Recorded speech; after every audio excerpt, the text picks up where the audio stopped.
the secret of the show is we had celebrities who were kind of frenemies or enemies or had some reason to sort of go up against each other. They had a new show or something. And that was the fun part, is that they had a rapport. So they were sort of teasing each other and wanted to win. Channing Tatum and his wife, Jen, at the time, were so competitive that they put up curtains in their house and had like full trainers. They trained for weeks performances, and they were just totally incredible. Other celebrities would show up that day, and we're like, "You're on stage in about an hour. Here's the song," and they try to change the song. Talk about a rights issue. Big movie star wants to change the song. It's Saturday. You call the label and see if you can clear the song. By the way, the list was like, by the way, you can choose from these 500 songs. They're like, yeah, but I really want Eminem. And you're like, please don't say Eminem. And we eventually got him. We got the one, and it was Michael Phelps. And then Dwayne Johnson got Taylor Swift, and we're like, because we had said you can't use Taylor Swift, and he's like, but I'll just call her. I'll just call her. It's like, hey, that's great news. We're like, oh, that's one way it works.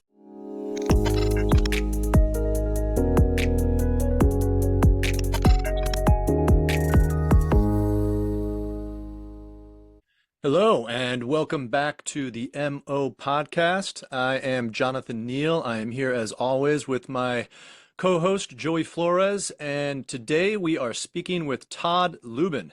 Todd is the president of Boat Rocker Studios Unscripted. Since co-founding his own production company, Matador Content, in 2013, joining forces with Boat Rocker in 2018, he has overseen the creation of more than 60 high-profile unscripted series and documentaries. Projects like Billie Eilish, The World's a Little Blurry for Apple TV+, Downey's Dream Cars for Max, that's Robert Downey Jr. for those listening at home, and I believe that series won an Emmy. He also produced Pretty Baby, Brooke Shields for Hulu.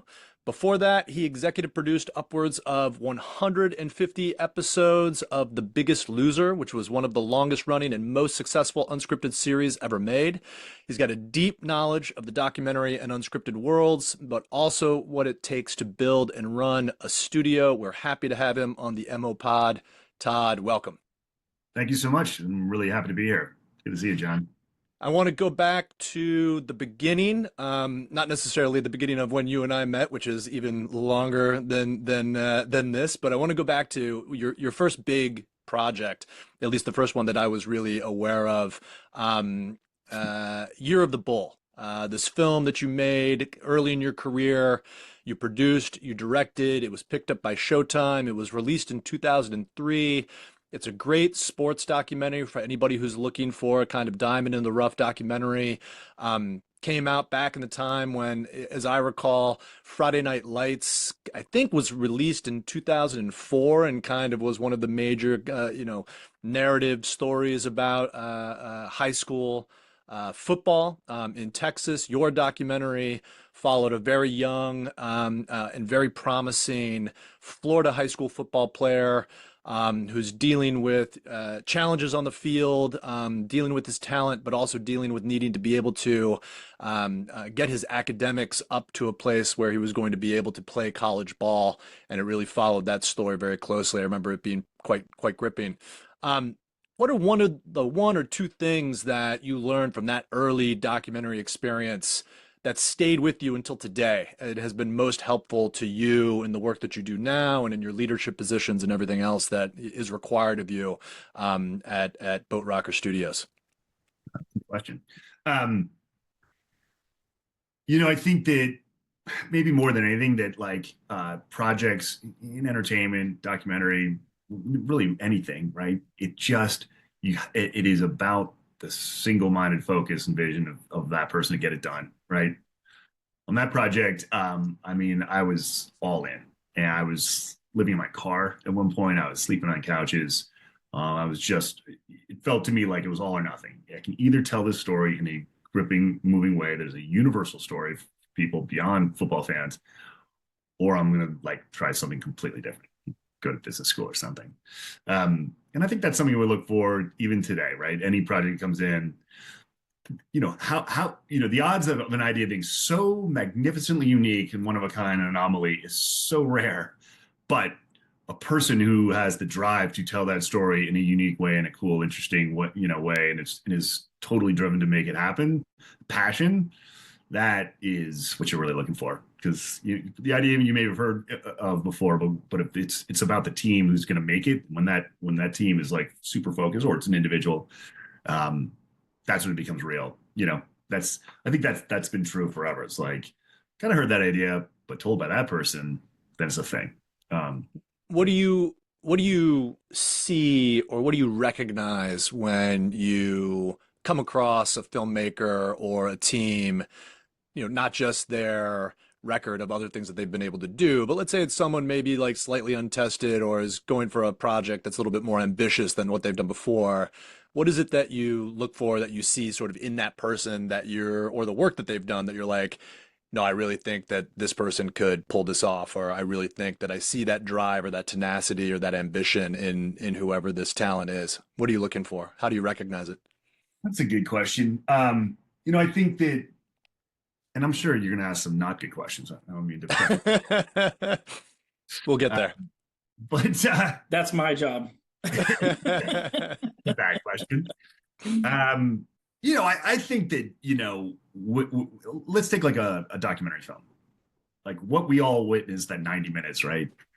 Like the amount of time and energy and hours and extra information that doesn't make it in those 90 minutes, that is all critical for that 90 minutes. And so if someone comes in with like a seed of an idea and it's something kind of broad, I'm like, okay, so how deep have you gone? Right? How deep have you gone? Have you read all the books you can find on that subject? Can you reference movies that have happened before in and around that space? Have you talked to me about all of the potential pitfalls and the concerns about sort of not only story and narrative, but also production and cost? And that's when someone is like all in, right? They've done all that work and they're excited to eat it all up. Again, because I think that this is terrible, but I think ideas are kind of almost easy, right? Coming in, Right. hey, someone should do a film about this, and I'm like, cool. So that's the pitch. Oh, now if someone should do a film about this, let me tell you, how deep I've gone in all sort of ways, and where I continue to sort of think about it, and what's happening currently in the marketplace. Because how often is an idea like, yeah, there's like five different things kind of brewing in that space at the moment, and why are what makes your competitive advantage and different to it, and then again, how is it affordable? Like, is it you're just picking something that's so does that cost? Does it have to be done that way? What is that stuff that makes it sort of unique? So I know we're talking a little bit in the abstract, so we could probably get into more specifics, but that's kind of the thing. Like if someone's all in, it, and that gives you encouragement. I think that's pretty much true for backing anybody who needs funding or wants to use your resources or whatever else, right? I mean, like same thing in startup circles and artists that we talk to. You want to see somebody who's just like just fully invested, right? Or else, I mean, nobody can compete against fully invested people who are not fully invested, right? Yeah, and I think too. I like know what you don't know. Like I'm perfectly fine with a little bit of humility. Like, I'm not quite sure about this part. I want to figure. But that said, I always feel like there is that sort of all-knowing sort of salesman of like, yeah, I've got every answer. And sometimes people want to hear that. I knew for a long time buyers wanted to hear that. And I came from show running to being more of a salesperson. As a showrunner, you wanted to hear them lay out all the potential problems and what you were planning on doing to sort of go around that, or how you're going to fix it, or what, look, we may not be able to get X, Y, Z, but we're going to try this instead. But the sales process does not want to hear any problems at all. They want to hear you've got everything lined up and buttoned up and perfect. Knowing that when you get in the process, yes, it's going to be 80% of what you said in the room that day, or 20%. But like for now, and as I try to sell my bosses, I need total and full, conviction that this thing's 100% ready to go and everything's perfect. And that was a hard transition for me. Because I was like, well, by the way, this doesn't happen. And people are like, oh, so that not happen? I'm like, well, you never know, right? Like, and my partner Jay Peterson would like, give me big elbows in the ribs, being like, he's just trying to be a realist, but there's no reason to be a realist now. This is pretty funny. For the people who may not be as aware of this in our audience, in our demo, what is the difference, or what are the big distinctions, let's say, between a showrunner who's on a scripted show, who I understand is kind of like the lead writer and the lead, kind of storyteller for a scripted television show, which I think like a lot of people understand for showrunners. How does that work for unscripted, right? What is the showrunner's sort of like primary role for a thing where a lot of it is just like, kind of following the story along to a certain extent, but trying to shape it given all of the whatever pro-filmic content, the people that are on the other side of the camera that you can't quite figure out how they're going to respond or what's going to happen. It's funny. I do remember. I remember when the moniker of showrunner was starting to get played in the unscripted world, and people were like rolling their eyes, like, "Hold on a second." Like I said, showrunner on a script is the most important person to even get a project remotely off the ground. It's like, again, talk about a great idea, but if not, it's not the right person, right? Then everyone sort of is like, but the right showrunner comes in with a mediocre idea. It's like, we're going to greenlight this and make 10 episodes.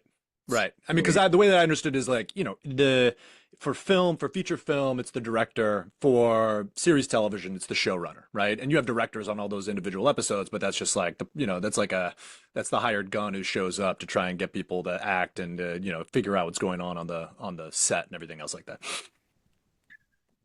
One of the things, as I answer that question, it's interesting, right? That people use, you use the idea of unscripted or, reality show in this. It is so vast a genre. It is impossible to actually categorize it as unscripted. So it's great, right? Game shows, talk shows, follow documentary series, like basically scripted reality, like Housewives. Yeah. It all sort of falls under one category. It's like, well, those are very different jobs from different people, but yes, all have a showrunner. So that's one. So it's very different roles for different genres and different actual sort of specific show types. If let's take what I did on Biggest Loser. So Biggest Loser, that was the most creative part was to sort of shape out the season. We would do 16 episodes at a time. So I'd shape out like what the arc of the 16, how many people get eliminated and how it's going to sort of evolve and what the big event is at the end. And then there's lots of loose areas in between so that that you have places to play. But we had to get organized about things like challenges and loud promos that would be worth, sort of speaking about. But then there was a good 5 or 6 EPs who had kind of created the show and have to run everything by them. And then we'd go sort of pitch it to the studio. Then you would have a producer on each episode and they would sort of run with that creative and have to execute on all the things like interviews. And then of course they would then take it into the edit and run that edit. So that was that big competition reality show. That was heavy. It was a lot of work. That show was so big that we had very talented senior people in post full time for an entire year, for many years in a row of like, there's just plenty to do, plenty of episodes. And you would walk down the hallway, 3-ball, where they would make the show, the production company, and just bay after bay after bay of different episodes. And you could walk into episode 4 and then across the hall would be episode 12. It was just a full factory.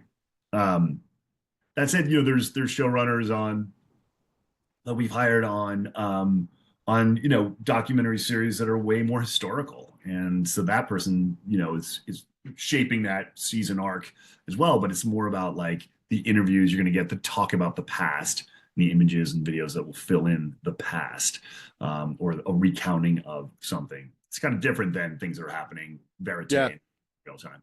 Yeah, no, I have an easier time understanding it from that angle in terms of the sort of documentary, either historical or biographical, because you need someone who's kind of got an image of what the narrative arc of that content is going to be. And there might be a lot of stuff to insert in there, but thinking about it the way any kind of like narrative nonfiction writer would simply have to sort of take all of the various different materials that they've collected together about a specific topic, everything down from, depending on the highest level of detail, all the way up to what the like big story arc is going to be, and then be able to shape all of that into something, right? If they're a good writer, they're able to shape it. Presumably, if they're a good visual storyteller, if they're a good showrunner for unscripted work, they know how to put these things together. I was just, as an example of this, and I'm not even all the way through it, but I began watching Martha on Netflix, the Martha Stewart documentary that was just released. Not someone that I ever followed necessarily, certainly a sort of mega star within this, this world of the kind of highly visible, so you know who she is. But let's say I never had a subscription to Martha Stewart Living, right? Never, I was not a big devotee of the homemaking movement.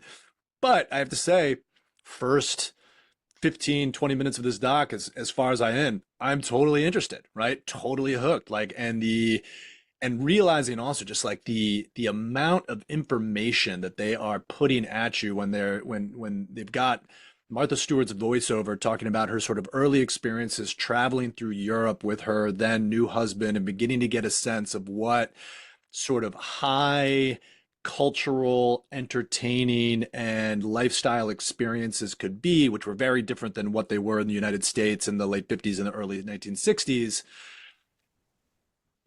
And the filmmakers layer over like all of these still images in very quick succession of like 18th century architectural drawings and garden plans and Dutch old master paintings. And obviously with my art history background, this stuff is very interesting, but you're seeing all of that just flipping through. And I'm thinking to myself, like, my God, like they've really done some work in order to try and create the atmosphere for the viewer, who I imagine, 90% of the folks who are watching that documentary have no clue what that material is, right? They're seeing these beautiful pictures, but they're just like, oh, cool. Yeah. Okay. I can see where this comes from. It's really good storytelling. And then I also, just knowing what it takes to put some of this stuff together, was thinking to myself, oh man, like clearing the rights for every one of those images must have just been incredibly time consuming, because they flip through it like it's a flip book, right? I mean, they've got like, there must have been a segment where for, less than 10 seconds, they went through like 40 images, right? And I was just like, oh my God, like there was some, production assistant who is just like grinding away in the salt mines of image rights securing. But, it works. Arjun's a great storyteller, so I knew that was going to be awesome. And he's such a successful and great partner. And, we obviously made Billy together, but then very talented people who do that, right? Who, it's not a problem at all. You say, here are the 40 images. They're like, cool, we'll be back in a week. And the length of how long you linger on them is like, and you can imagine for so many of those rights holders are like, a new way to have an audience. Yeah, you totally do, right? Like, yeah. Particularly expensive. What is expensive is a current project we're doing for Adidas Puma. Okay. And those rights are very tricky going back, because we're talking about commercials and brands that are so valuable today, valuable then, murky history. Like that's been a lot harder rights. Tell us about that project. Give us a little bit of a description of that project. Yeah, nice segue. But I'll tell you when you don't have nice segues. We're doing a project right now. It's really, really cool. It is the story of Adidas Puma, and two brothers who founded the two companies would become sort of huge corporate enemies. As a matter of fact, they're even their lineage and their families wouldn't talk for years, and goes way back to when they first, as brothers, started the Adidas company, Adi Dassler, Rudy Dassler. So as Americans, we've been pronouncing it wrong forever, but Adidas put cleats on Jesse Owens. Then the war happened. The brothers basically split and would never talk again. And one would start the Puma factory 400 yards down the road, and that would remain for like 70 years. So in that town, it's a tiny town in Germany, people would either work for one or the other, and like never pubs dedicated to one or the other, and then massive corporate espionage, and And so anyway, it's a three-part series. It's for Disney Plus UK. David Beckham's a EP on it because of his relation to and love of the subject, but also with Adidas. And then just the way they permeated pop culture, and suddenly it's my Adidas, in the '80s, and you realize that like these brands are so much bigger than like performance shoes. And you saw probably hints of it in the Air Yeah, film, yeah, which is so good. which is so good. So a really really neat project, a story that it's awesome, but it's told sort of like in two parts. It's both the history and then we got to follow around in the corporate sort of modern day corporate sort of structure. What was interesting was the CEO of Puma was way more helpful and easy to deal with, and Adidas was just a little more red tape. And then he got poached by Adidas, and while we were filming, he became the CEO. So like, Is there, I was going to ask, like, is that legacy conflict, like, still present even in the making of the documentary, or has it gotten to a point where, like, for example, could this have been made 40 years ago, right? Like, or there just been too much animosity between the two too much companies that they're like, animosity, no way to do it. right. But in the last 20 or 30 years, they've all kind of sold out. It's big corporate entities. Right. Right. So you're having the grandkids talk about it, and there's a little bit of a grudge, but I think they're probably all Right. enough on their stock to like laugh about it at this point. But it was really dark. I mean, there was, this is talking about NIL. Like we're talking about, they would show up to the Olympics, different sports like partnership reps. I'm talking like 60, 70 days, and they would just show up with like giant bags of cash, and they'd be like, "You ran a really good race today. Here's this much money. If you start wearing our shirts," and there was the famous one where they paid them so much money just to put the shoes around their neck, no matter what they ran in. Documentation of what it was, and it was like, but on the podium, you're wearing these. It was like, here's literally just bags of cash, and it was wild times. Really crazy. But anyway, that's what that project is. So when is that going to drop? First quarter. Yeah, we're waiting for exact dates, but it'll be first quarter. So we've been at it for a long time. And we're excited about it. It's cool. Nice. I'm excited about it. Yeah. Todd, what are you talked about like all these different categories of unscripted television. What are like let's say the top three types of reality content that your production company makes, and like sort of your bread and butter? We are, and by the way, the business is shifting so much that like, we're evolving all the time, but we were really good with celebrity and sort of making celebrity feel confident and comfortable in, unscripted, which is not the easiest thing if they come from sports or, movies or TV or music. So that was sort of our bread and butter. We, obviously we did Billie Eilish or Pretty Baby. Those are high profile. And we also did, lip sync battle, which with Jimmy Fallon, which was a hard one because celebrities were nervous about showing up. They didn't want to look dumb. So managing them and realizing they had a blast doing it and it looked great. And for some people, it actually was some of the more sort of iconic, memorable things they've done, right? Because sometimes you're in a movie and it's great for the coast or from some small audience, but that show, lived on the internet and lived on people's memories. So that was sort of our bread and butter. Music, celebrity, we did the Go Big Show, which is this big sort of competition show with Snoop as a judge. That was pretty fun. But and then male factual was what we did well.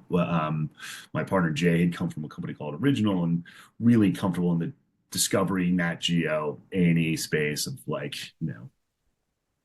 guys with beards and doing stuff. That's a subgenre. The talking head guy with beard. Guy beard searching for, independence from the man. Was the old line was like, Ford F1 commercials, are just so over the top. If you think about it, they're like laughable, right? The voice is insane, the mud, yeah, totally over the top. But it's like that's the guys want, whether you're wearing a tie and a short sleeve button down and selling insurance in the middle of the country, that may be who you have to be, but that commercial is who you want to be. And that was the method, that was the pitch for shows at Discovery at that time, which was, what are the things, in Gold Rush, which is like one of the most successful, reality shows so many people, a lot of people I talk to don't know it or don't think of it. It's like it's like this 15th season or 20th season. There's just guys like basically creating a life where like I have no boss and it's not the man. If I find the gold, it's like you're really gold mining. That's day. And it was the spirit of it. It was like that's what I want to do. And I'm getting yelled at by my wife, and I have to all these obligations and the kids and stuff. But it's like, but Gold Rush, that could be me too. That could be me.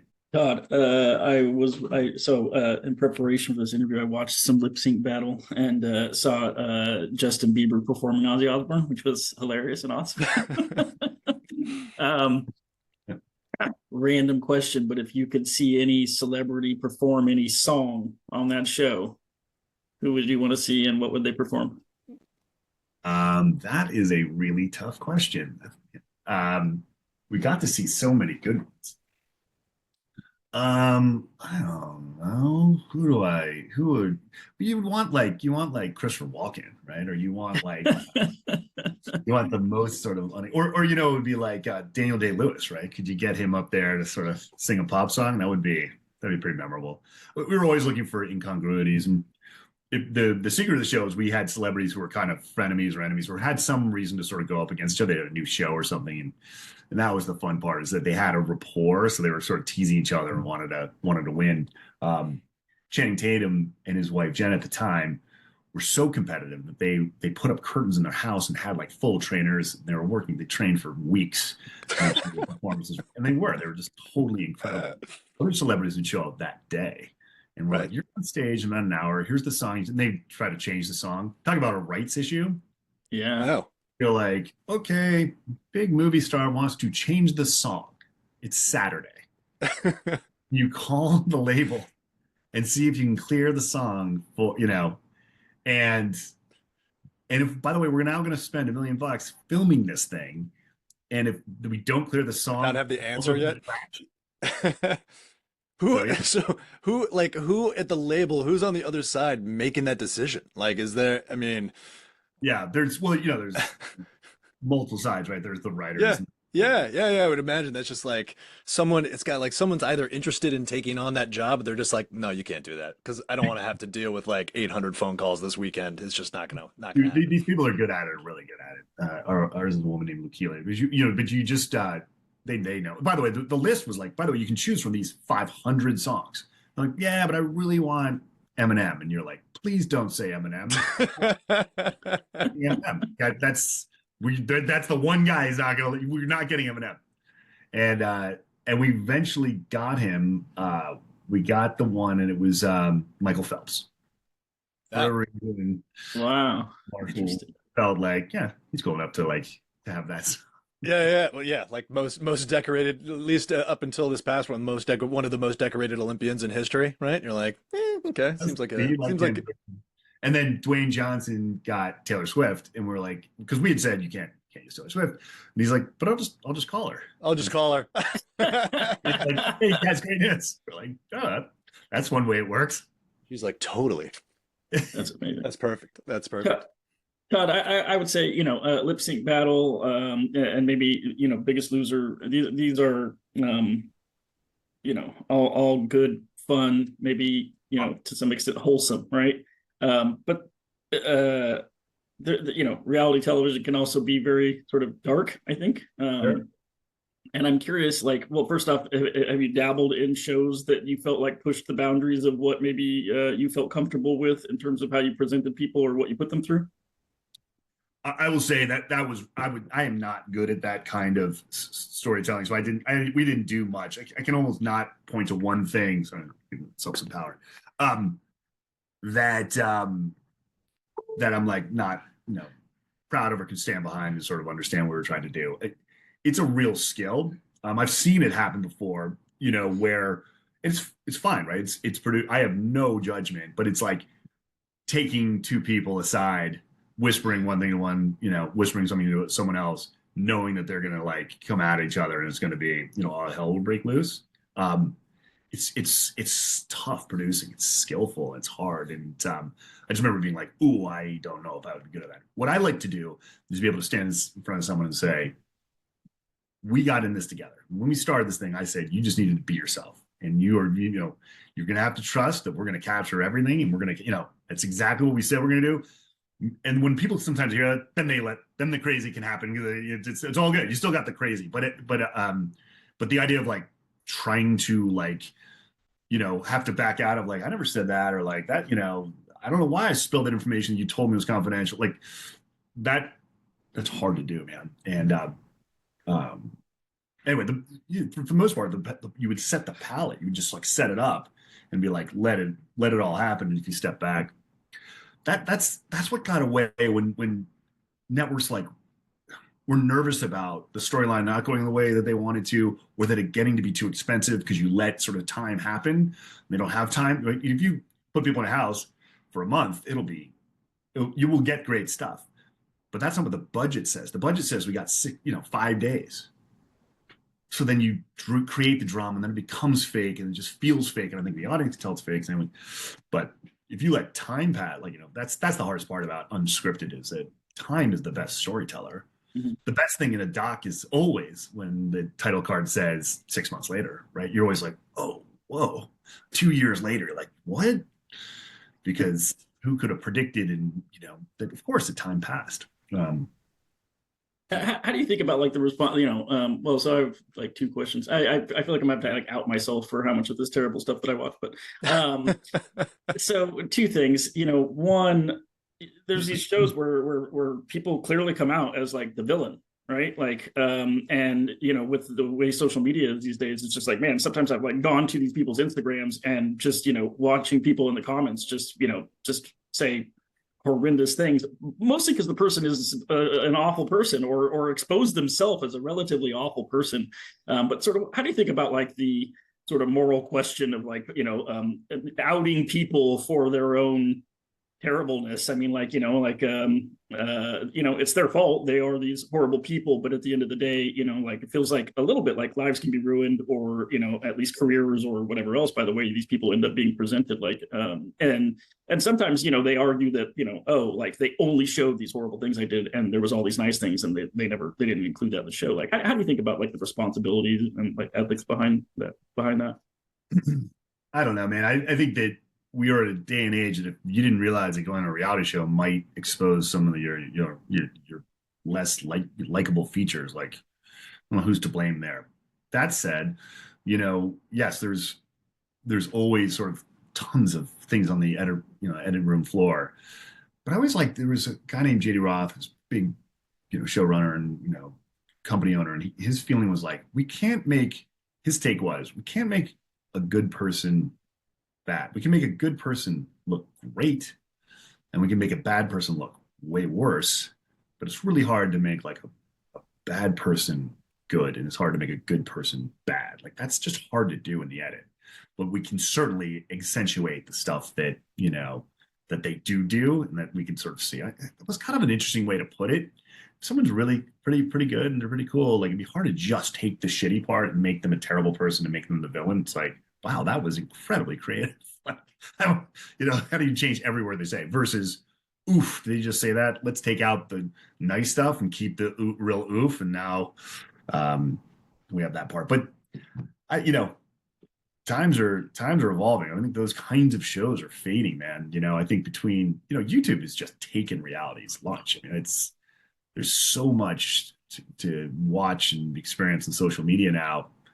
It just feels like that just usurps all of that reality, other than editing, I suppose, right? It's like some advanced editing and some objectivity about sort of putting people in a situation, but like the daily, like, who is that person and what, that feels like it's really going in the direction of, you can just get it all on social media. Anything way worse than we could even edit it, right? Or Totally. I'm glad you brought that up, because I'm curious from your perspective. I know that there's huge transformations in the industry with the entrance of these technology companies and these platforms and streaming and everything. But I'm sort of curious from your standpoint, when did you begin to feel like, or what was the event or something that like really clarified for you that things were going to be different from now on, right? That we were embarking into a new era where shows like The Biggest Loser or Lip Sync Battle and these things are through no fault of their own, great content, but will be seen by new generations as like largely things of the past, right? Like the way that we look at certain television shows and certain types of three camera sitcom, production, like these things just don't exist the way that they do anymore. Like those days are gone.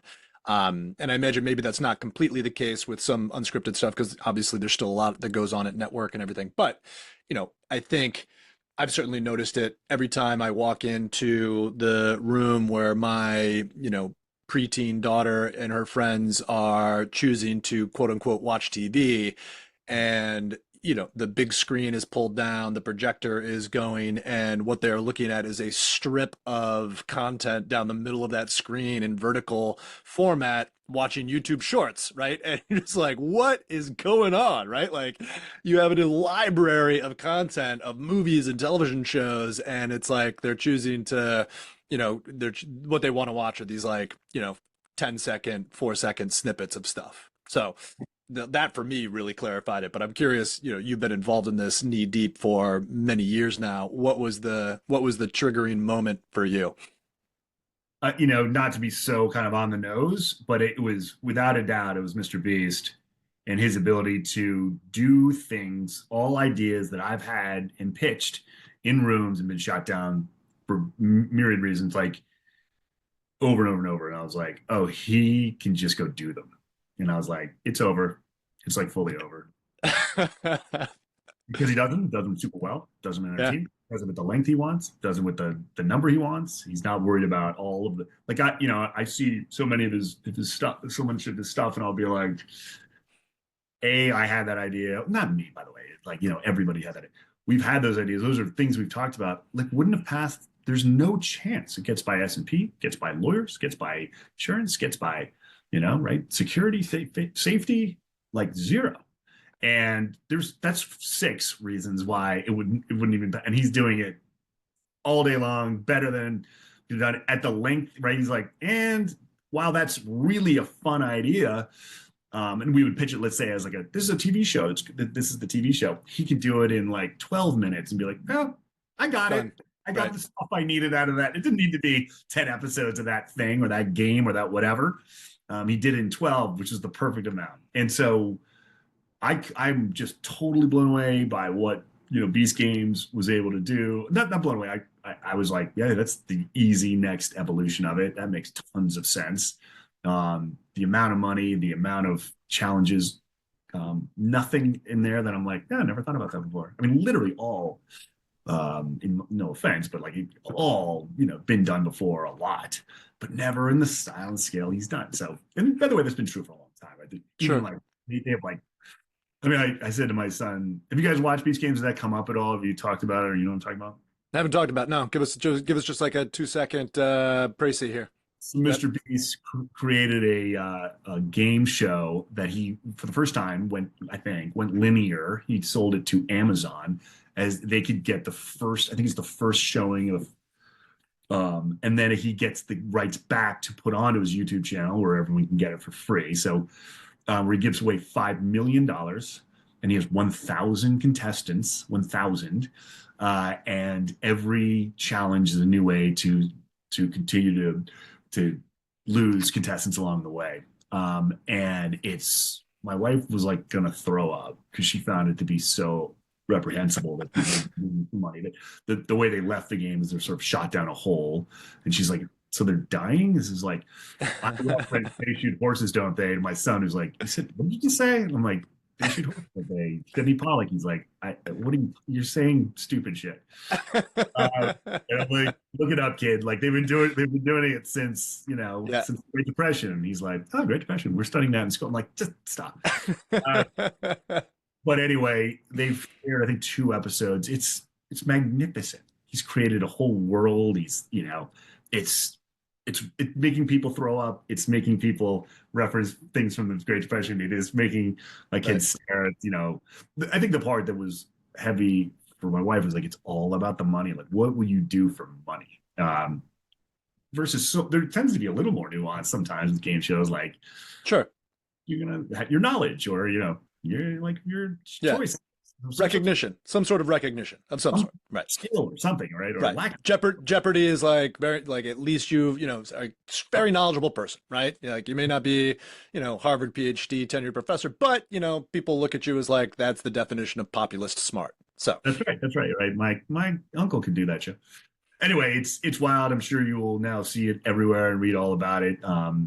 There's no commercials. You're watching it on. I mean, it's magnificent, but it's magnificent in its spectacle and its size right. and its And is he able to pull that off because there isn't this kind of larger corporate infrastructure, because kind of in the way that you imagine, if you think about this as the story of startups or innovation, right? Like the innovator's dilemma type of thing, where it's like you have these large established companies that, even though they are doing what they have to be doing, in order to raise their stock price, grow their company, grow their customer base, everything else like that. It's like they will be doing everything right and yet still miss the thing that the like scrappy startup is able to do to grab new market share and come in and totally dominate.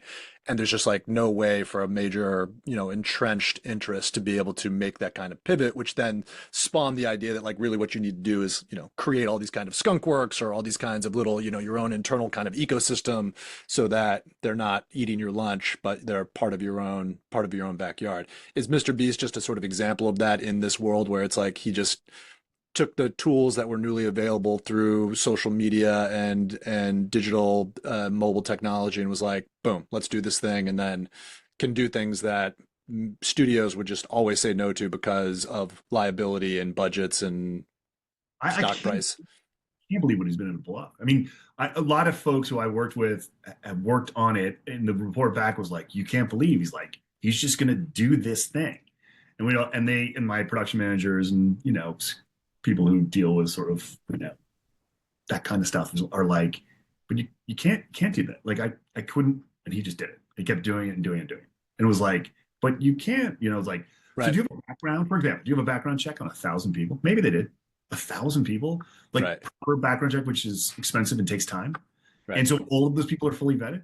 And then because the concern for NBC is, did you know that one of your contestants was a child molester? And it's like, shut down show, everything's fucking canceled, that entire thing is wiped away. And like, I don't think he cares, right?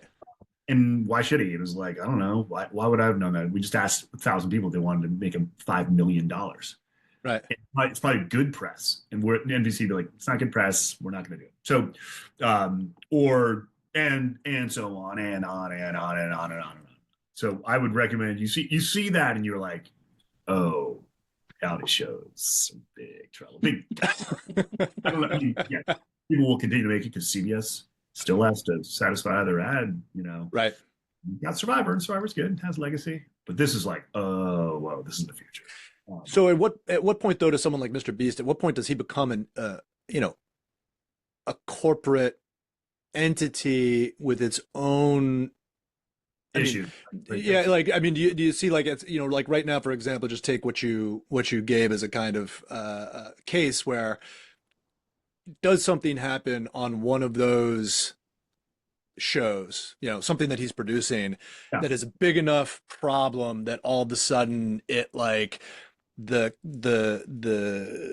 bear trap of liability and lawyers and corporate structure and everything else comes like flying into place because all of a sudden the people that are involved in making those shows take a step back and realize like, wow, there could be significant personal liability here for us, and I don't want to either A, at the best be poor, and B, cause significant damage to somebody else, like if that really comes out. Yeah. We'll see. If he's dumb enough to sort of sell to a big, which dumb enough, and I'm not kidding. When I think someone offered him like $1 billion, right? And he was like, "Do the math." He's like, right. "It's 40 billion," but like that was lovely of you to pitch $1 billion. Yeah, right? He's a 27-year-old kid or whatever. Yeah, and I'm not, and I mean, Verizon there's a big spot he does for Verizon. I can't imagine what they put in. Had to have been five or something, 10 million bucks to this whole thing. But he's dancing on it now. I also, I think we're a little bit into like Trump America, where it's like if someone dies or someone they signed a release. Right. We're like a little bit more libertarian now, right? It's like take personal responsibility. I think so. Okay. That's a nice way to put it. I think that, right. It's like if I said NBC, well, they signed the release. It said they could die. I mean, you guys know that's what you sign a thing that says, hold on a second, I can die. It's like, yeah, but you can't really, right? Like someone's going to sue because what was the negligence when my uncle died on your show? And so he might, but again, he could steam past that. Your insurance coverage, pay 5 million bucks, and it's moving on. Right. It's on a massive scale. But yes, if he sells and goes public, then Right. people. Yeah. Then it's a different story. I was gonna say, like, if he's got a board, I mean, as soon as you got like investors or other interests, I guess it's like, a real testament to what you were talking about with documentary filmmakers back. If you've got, the person who's got the singular vision and tenacity and ambition and just like the drive to kind of do this stuff, and what they say goes on set and in the production studio, then it's like, all right, there's, accountability, you know, is honed to a very fine point, and that's the end of it. Yeah. Hey man, it's these young guys sort of making those decisions. I mean, he's the biggest. I think he's the biggest influencer at the moment. And I mean, his numbers are like 200 million people. Like it's like add up every single broadcast network and Netflix, and you're not getting as many eyeballs as he is. Yeah. Right. He's like bigger than the Super Bowl. Yeah, and it's amazing. It's like the media. I mean, for most people, it's kind of interesting because like the coverage of this stuff. I mean, for example, like I have not heard of Beast Games, right? Like, and maybe it's just I'm like a middle-aged dude who's like stuck with certain legacy media outlets, and if I was watching more YouTube, I'd get more of this stuff delivered to me.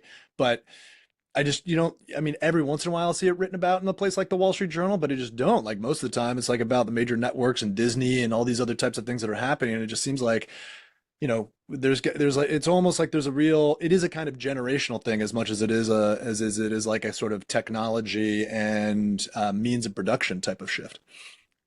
Yeah, I mean, yeah, ask your daughter, right, if she knows about these games. I mean, maybe I'm sure she does. Yeah, but or like people like influencers like Carter Kench and all these other figures from YouTube that are just like, which I mean, listen, I get it. Like watched half of these things and be like, there's a kind of vague entertainment to it, but it's also one of those things like after 10 minutes of it, you're like, oh, like I can't continue. All right, I got to the point where I'm like trying to get my daughter to watch scripted series and movies where it's like I remember when I was growing up, my mother's like, "Get away from the TV, they don't rot your brain," right? Like, and it's just like it's a waste of time. Get outside, go touch grass. And we're still like that, but now I'm at the point where like, no, there are actual movies and television shows that you should watch because these are actually like significant cultural artifacts that have real contributions to make in terms of storytelling and art form and what it is that they can do. And I would much rather have you watching that than this other stuff, right? So. Off my lawn.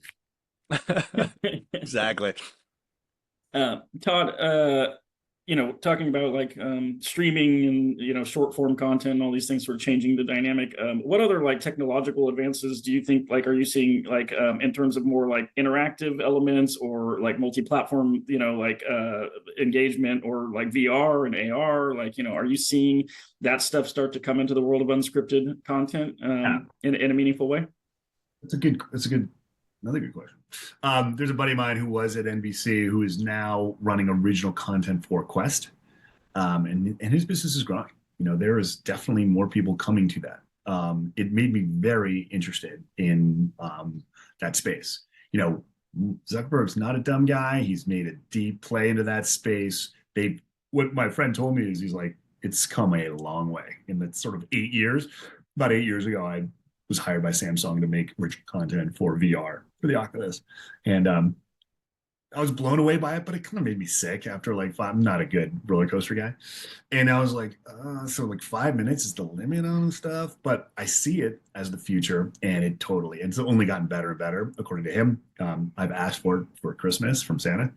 And every time I sort of say to my kids, we should go get a Quest, they're like, you're weird. Why middle-aged guy asking for Quest? It's just weird. But I'm really curious about it. You know, you can definitely sit front row at Lakers games on them. Like that works well now, that text. You're just sitting there literally on the bench. So he was saying that this is going, it was like, it was interesting in this world where so much, we're losing so many viewers and ratings are going so far down to hear businesses that were popping. So that was interesting to me. The Quest, MetaQuest, the kind of content, what they're doing, live sports, that kind of stuff. And he's like, we're playing in spaces that no one else really is. So it's like, we're getting the right. So for example, I was like, so does the NBA give you that? And he's like, the NBA gives it. Like, what about NBC or whomever owns the rights to that game? He's like, it's not at the moment, it's not crossing over. It's not, they're not worried about it. Or it's like, we're doing the TV, or the NBA controls it. So like, we gave you the TV broadcast, NBC, you're welcome. The VR rights will go to, to Meta and whatever. So I thought that was super cool. The other thing that I think is a real white space is Twitch and Kick in different genres than video games. Like, I don't go to those platforms because I don't play video games. I don't quite get why you would watch someone watch a video game. That said, live streaming, not YouTube where it's edited and whatever, but live streaming, and those kind of personalities, those are, for those that are succeeding, it's giant money makers because the content cost is $0. I mean, this podcast you have to sort of edit or, but like to do it live and just be like, and to drop product placement and sponsors within the live and giving shit away to people who are watching and making it kind of fun, like that future. Because so when I've gone to Twitch and I've gone to Kick and been like, cool, so I don't like video games, but I'll look up the New York Knicks and I look up golf, talking about age and stuff. But it's like, there's nothing. It's like, that's weird. Like those feel like that's what I would come for. And so as we start to become more comfortable with live streaming as a potential place to go get interesting content or just be something you listen to or watch as you drive, to work or commute or whatever, I feel like, well, hold on a second, no one's doing the cool movie guy, come here and watch live and I'm going to tell you about all the cool movies that exist in the past or that I've got, or whatever, or I've got Steven Soderbergh here and we're going to just do this Twitch live. That feels to me like that's something I'm not using as a middle-aged white guy. But I'd like to, and I'd like if there were things that I wanted to watch, but no one's doing it yet, right? Doesn't that feel? I don't know.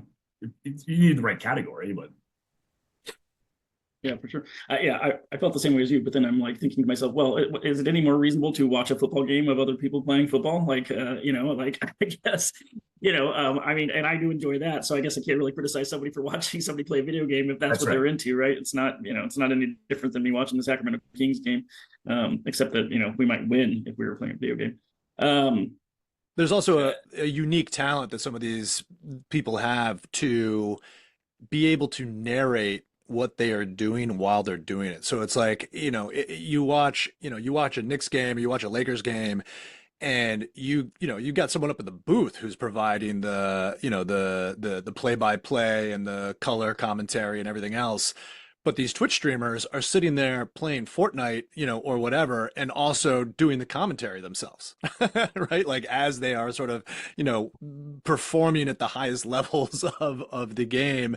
And it's, I've actually, I don't spend a ton of time, over on Twitch watching these things, but the times that I have done, I'm like, this is like, there is a strangely compelling thing to it. And also because I think the other thing that I also find extraordinary is just like the kind of like the world building of the games themselves, right? The environments that they are showing off is a kind of, it's like it is all of the wonder of the special effects of movies combined with an unscripted environment, right? And so it's like the gaming, watching the gaming just provides the opportunity to sort of see that type of thing happen. It's kind of, it's kind of, it just visually, it's very compelling on its own. The Manicast is doing it for football for me.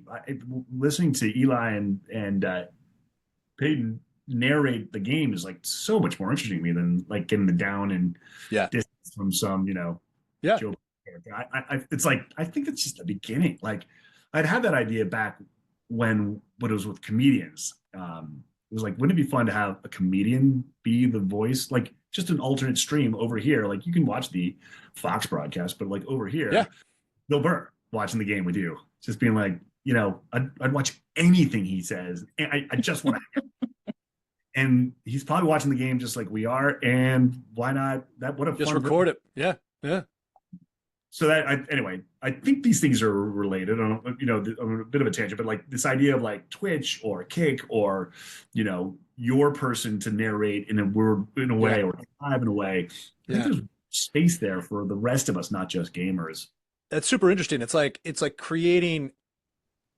It's like to give it a stupid high-minded name. It's like para content. You know what I mean? It's like there is whatever the sort of underlying content is, but then you are building or layering these, other streams or other lines of content on top of it that plug into new or different audiences, right? So you can have, if you just have like a Lakers game, you have the Lakers game, you have this sort of straight up Lakers broadcast with what it is that most people are watching, the way the networks have already done it.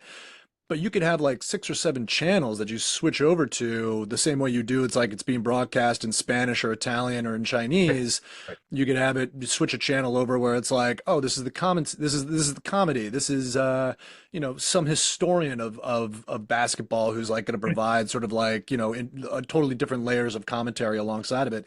And maybe it's not you're not going to pull in 1 million new listeners. But if it's like 10,000 new listeners or 10,000 new watchers, that's like a whole nother, you do that 10 times over and you're starting to talk about larger numbers for advertisers and everything else. Totally right. And it's interesting. We're talking, that's, part of it is we're just talking about like events that they're watching, the alternate streams, but also just like driving their car. Yeah. Yeah. So it reminded me, I can't remember the name of this artist, but I remember seeing these great video pieces. Maybe one of our listeners will figure this one out, but someone had basically used Halo, the video game Halo, and took the characters and in the environments where they're not fighting, was just like created a whole kind of like scripted series, just like using the backgrounds and using the characters. Yeah, I'm gonna give you a better one. I think it was at Sundance or was it Cannes? It was, sorry, I cut myself. That's why I've been licking my Shakespeare. He did a Halo Shakespeare. Oh, okay, that was Hamlet. Hamlet on right.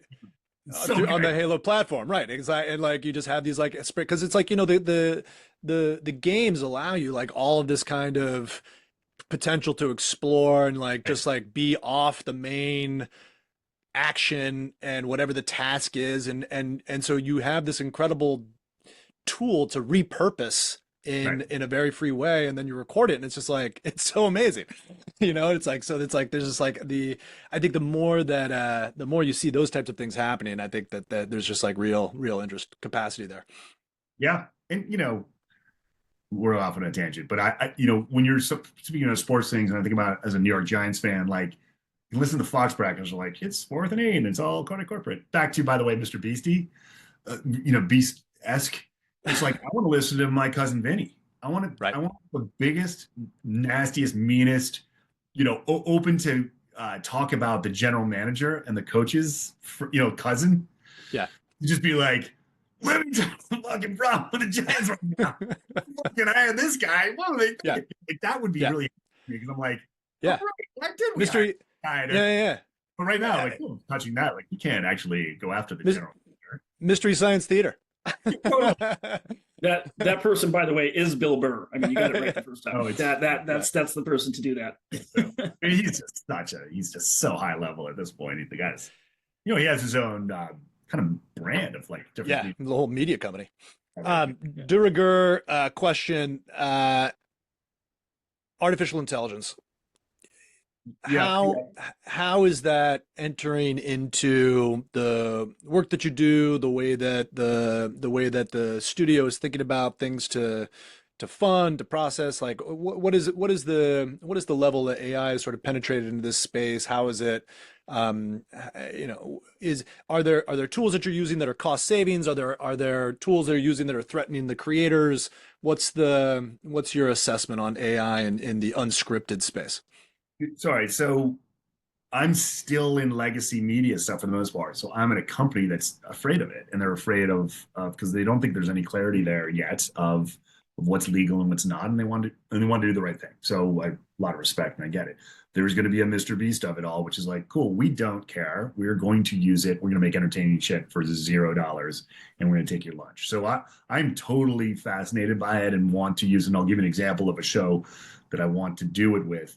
But at the moment, everyone's like, I don't know if you can do this, And it's a lot of reasons, right? For legacy stuff is that you're selling a library down the line, and like you don't have the rights to think, like, not worth your headache. But some kid in his basement right now is going to do it better. There's one guy I listen to, I find really helpful, is an old friend named Gavin Purcell, and his company's called AI for Humans. That's his company, his podcast, and he puts YouTube videos up almost every day, a couple times a day. He was the showrunner for Jimmy Fallon on the Tonight Show, and he created back in the day. He was an EP on it was the Game Show Network. It was I'll get in a second, but it was like basically G4s were the first shows all about sort of like video games and gaming. The show. Death of the show. Anyway, so Gavin would have a great career and has had a great career being a producer and a writer for Fallon. But now AI for Humans. He's sort of every day is talking about the tools and sort of what's happening, and it's very, very helpful. I think it's coming like 1,000 miles an hour freight train, and we all better jump on board. I can't imagine people think that there's going to be some sort of like, especially in the Trump America, I don't think there's any like legal protection. I think that it's terrifying if you are, they're going to use your voice or your likeness, but if you don't do it, it's like, then you're going to get steamrolled by. I think it's scary, and it's coming. The show that, for example, that I was like, oh, for the first time I can do something was we have a show developed called what the fuck's it called? The idea was that you would follow like Napoleon's, as if we would sort of dig up Napoleon's grave and then tell the story of Napoleon through his body, right? Through his what's the word I'm thinking of? Like if you were to do an autopsy on him. Right. I remember you talking about this at one point. Yeah. Yes. There's no example with AI. All of it. You have all of that. Right? You can have a blast with like shots of Napoleon that don't exist. It's pre-photography and so on and so forth. So I think AI would be so valuable, telling stories you could never tell, with images you could never tell. Because it didn't exist then. So that's very exciting to me. But even that, right? People are nervous about. So traditional media nervous. It's coming. Don't you agree that it's coming at 100 miles an hour?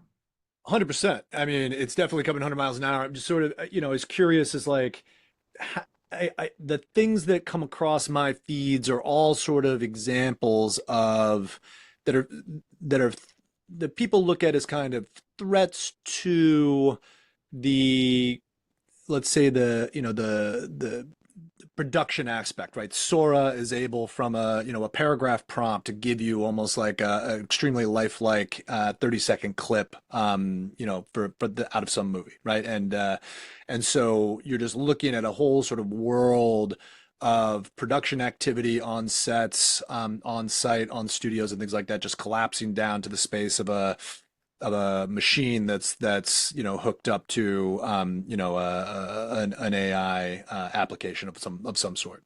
And then the other thing that I remember, you don't hear about it as much right now, but like Notebook LM was released by Google, and you could basically like create a podcast with two extremely human sounding voices on whatever content you want to plug in there, and boom, 30-minute podcast about whatever it is that you want, any topic, based on something.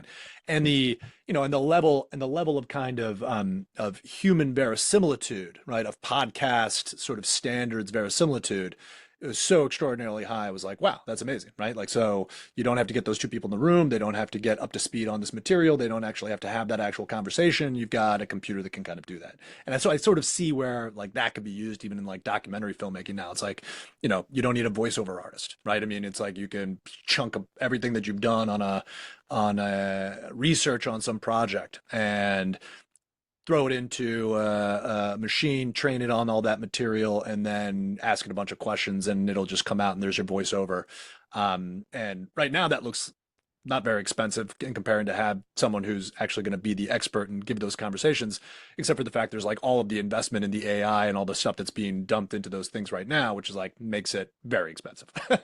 Right. You know, if it's like the real cost of that stuff is actually pretty high when you consider what it is. Oh, They sure. just happen to be releasing it. What are what are like the actual tools that you would see using, right? Like rather than, you know, like so on the Napoleon thing, you'd see like, you know, but like right now, are there things that on either stuff that you all are funding or that projects are being pitched to you that people are like, we are using AI to cut costs here? Is that No, no? there's just too much fear at the moment. That's just where we sit today. Might change in a month, but people use them all the time in pitch decks. It's not for broadcast, but it's like, you know, suddenly their decks are just spectacular, or sizzles with Right, famous voices. So right. you got them and reading the voice of like you're like, this, I'm really moved by this pitch idea. Interesting. How much would it cost to get Morgan Freeman for the pitch deck? Right. So yeah, that's where people are using it all the time. And you know, it's just a matter Yeah. of time before it trans. But at the moment, I think people are afraid of lawyers. Interesting. Todd, I don't think like something like the Biggest Loser or Blown Away on Netflix or any of these things where it's like other aspects of physicality and things like that wouldn't necessarily work. But when you look at something like Lip Sync Battle, I can just imagine that within a couple of years you'll be able to put on an AR headset and be a contestant on Lip Sync Battle, and like literally there's an audience in front of you, they're responding in real time to your mistakes and whatever, like a combination of both virtual reality, artificial intelligence, so that in real time it's responding to what you're doing. You've got an opponent and whatever. Like, do you see reality content going all the way to where people are contestants on these shows, from the comfort of their home?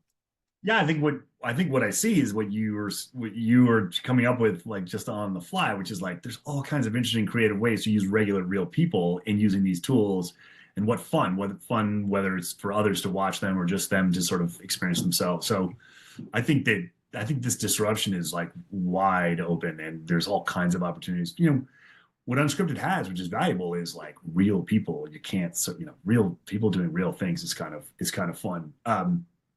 But yeah, I mean, although funny. This is a bit of a non sequitur, but the most valuable thing I ever did, right? Did you know that Musically came to us and said, we created Musically off of Lip Sync Battle? We were watching Lip Sync Battle. Thought, isn't this fun? We should just create Musically, which became TikTok. It was like, one second, we created TikTok. That's where it was like they were like, yeah, we just took your idea.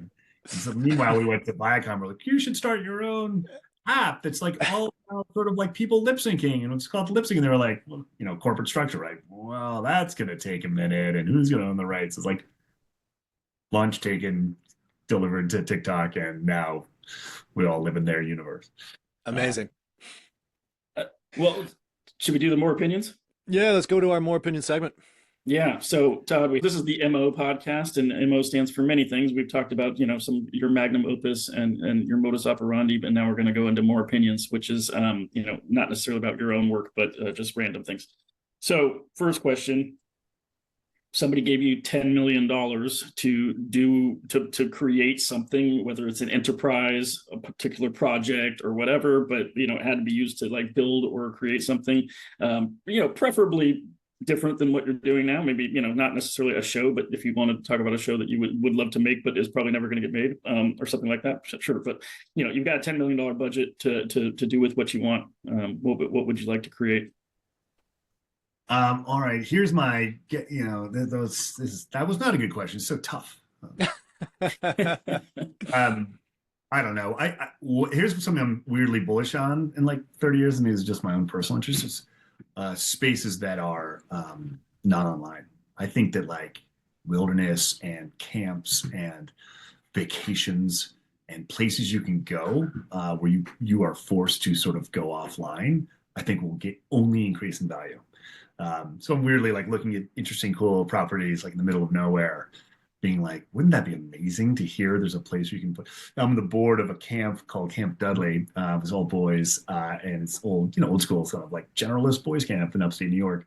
And the most valuable pitch we make to parents is, you know, there's no technology, they're offline, and they are self-directed, so they can decide what they want to do. If they want to go do some art, or they want to go do some theater, or they want to go swimming, like that'll be their choice. And parents are like, where do I sign up? I can't even imagine.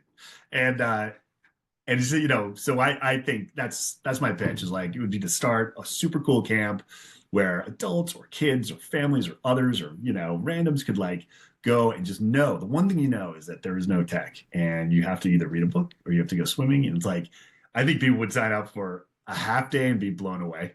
They could sign up for a whole day and be blown away. And they could sign up for a month and you'd be like, it was the greatest month where I wasn't, sort of inundated with the fear of what am I missing? It's like the greatest thing is basically, it's like the idea is like, the future is giving people access to the past. That's a good way to put it, right? I know Neil would sign up for that tomorrow. That is his life. He probably sitting in a book surrounded by books. I was just like, exactly. I mean, like, I was just thinking about it though. It's like you could do that, but if you also, what you had people do is basically, upload themselves so that you could create deepfakes so that like for the month that they are gone off the grid, they've got some reasonable facsimile of themselves answering emails and getting on Zoom calls with people so that you could like cut down the amount of, disruption to their professional lives. It's like, that's like the pitch, right? Like we're going to deliver you the capacity to go on, a digital detox vacation without risking your professional livelihood or advancement. Totally. It's the digital detox of, it's like, you guys remember when it was like, when you're really rich, when you're really rich when you don't have a credit card. It was right. Like Bill Gates doesn't have a credit card. He just goes places and it just gets taken care of. Yeah. And I think really like that opportunity, that value is currently it's for only like a billionaire would be like, I'm going off the grid for a month and everyone else. Sure. Of course. I'll be back. Yeah. I feel like this is the like I hear about this all the time now. It's like where it's like, the true image of wealth is like the person who's just like sitting in the coffee shop reading a book because they're just like the conspicuous display of their consumption of their own time. And I'm just like, yeah, but that's also just like an unemployed graduate student too, right? Like so. Happiest days. Exactly. It's like Office Space when the guy says, if I won $1 million, I'd sit around and do nothing. He goes, you don't need $1 million to do that. My cousin's broke and he doesn't do shit. Exactly. All right. What in the world that you inhabit, arts and culture, film, what is there a project or an enterprise or something that you are particularly interested, excited about, want to call attention to? Yes, and that is we just did a film called War Games, directed by Jesse Moss and Tony Kerber. It was at Sundance and probably played 350, 400. Oh, John, you saw it. Yeah. And the group that we sort of focus on is called Vet Voices. It's run by a woman named Janessa Goldbeck. She is just incredibly impressive lady. And I just think that that organization is in support of veterans. But I would say it's open in ways that, not typical, maybe things that you would think, the issues that relate to vets. And I just think what she does and who she is so impressive. They were very involved with the movie because they actually put on this sort of war game scenario that we then filmed and made into a film. But incredibly impressive group, really important in this day and age. I think that there's a lot of vets issues, that are worth sort of exploring, and they do a really good job of that. So definitely for listeners, that would be the one I would sort of check out. If you ever go see her speak or meet her, she's great. Great. Vet Voices. Vet Voices. All right, All Joey. right, Todd. Last question of the More Opinions segment. If you could steal and have only for your own personal enjoyment any work of art or cultural artifact from around the world, and no one could know that you took it, and so it's just for you, no bragging rights, just for you to personally enjoy in your own home or something, like what work of art or cultural artifact would you like to have for yourself? Oh, wow. Um, I'll go with one that I saw recently. It was pretty cool. Was they sold the Cheers bar. They actually have the actual bar from Cheers, and I thought that'd be kind of a fun thing to have in your house and be a good, good artifact and mean something in the long run. But kind of fun So the stuff. set, they sold the set, the original set where Cheers was filmed. Right.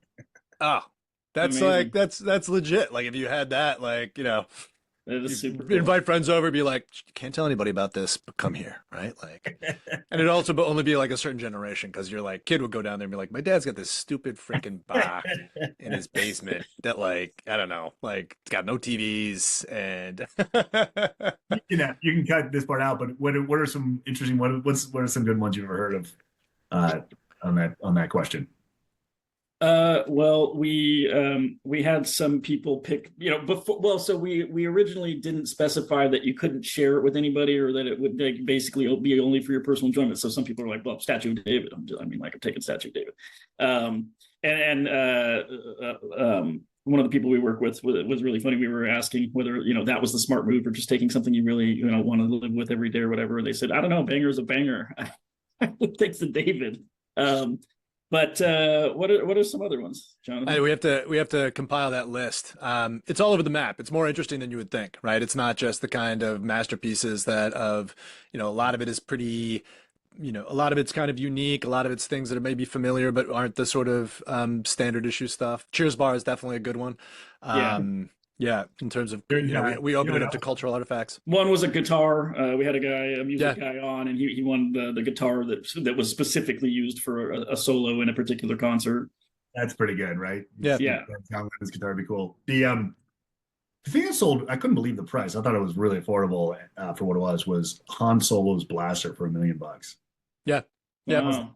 That thing will make you could go around right now to local museums and charge people $1. Like like what? Just to grab the blaster? That sounds amazing. Yeah. Two weeks ago, Dorothy's ruby slippers went for 26 or 28 million. So Yep. this is you can cut this one out too. I cannot believe it, but we were in the middle of like trying to figure out how to sell our 3 documentaries. A great filmmaker is making the documentary of the theft, how it went down. He has everybody. Um, and I couldn't get my guys to come on board because we were kind of already, pot committed on a bunch of sort of financing, and he's doing it. It's incredible.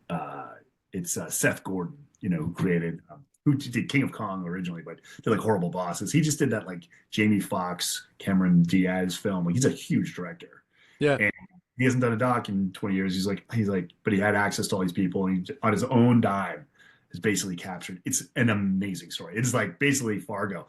So which story? Ruby Slippers were kind of bought out of like for like nothing by a kind of a former actor about 30 years ago in Hollywood who sort of felt like they might have some value, would then go on tour with them and show them tiny little museums. He goes into, and he's successful with that, kinda. I mean, they're $2 to get in kind of thing. And he went to the Judy Garland Museum in Minnesota, and there's in the newspaper, like, come see the Ruby Slippers tomorrow for $1.50, entry fee. Some say they're worth $1 million because he had $1 million on the insurance policy. He comes the next morning, they're stolen. Oh, And everyone starts blaming everyone. They're blaming him. He's like, he's like, you think I want the $1 million? He's like, I want the slippers.